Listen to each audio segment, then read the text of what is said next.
parents, I wanted to introduce to you Pink Cat Games. It is a website and resource that school has purchased for us. When you click on the link that I'm going to be sending you, all you have to do is click on your student's name. So I'm going to be just using this robot example to show you. So then all the games that I have assigned to them will pop up. I can edit any game that I choose, and I can also modify it. So if we're only working on a couple of letters, like for example, this puppy hidden pictures game, if the student was only working on identifying T, B, F, A, and S, I can modify it so only those letters will show up in the puzzle. Same thing here. I have a color words game. They're pretty self-explanatory and pretty easy to access. Every time the game pops up, you'll just click start. And I'm going to click to begin. So it gives me the color word and I can listen to it. And it also gives me a number of choices. I can also eliminate some choices or add choices depending on the student and their needs as well. So I'm going to click pink. It is correct. And then it's just a fun game, a fun way to practice color words.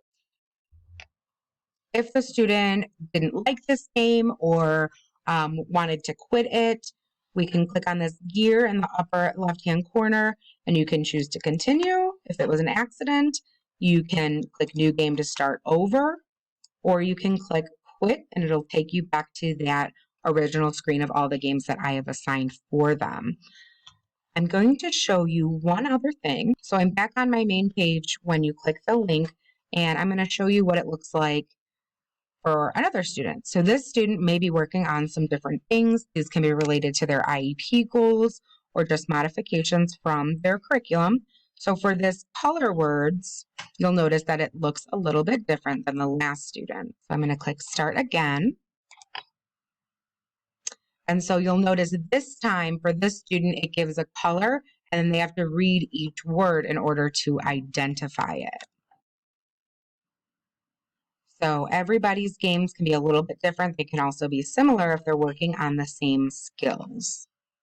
What's really nice is there's a number of games that are very similar, but I can change the background or change the ice cream to a cupcake. I can change the puzzle from a bulldozer to a dolphin. So it may look different to the student, but they'll know how to play that particular game. So we have this for ELA, for math. There's a couple other skills on here. So I will be assigning throughout the week. These are totally optional and just some extra fun activities that the students can work on. However, I will be touching on their IEP goals, so I do think that it would be beneficial for them to play a little bit. This can be downloaded an iPad or they can access it on their Chromebook. I'll put the link right in Seesaw, so they just click it right there. And then again, just make sure that they're clicking on their name to access the games that I have assigned for them. If you have any questions, please let me know.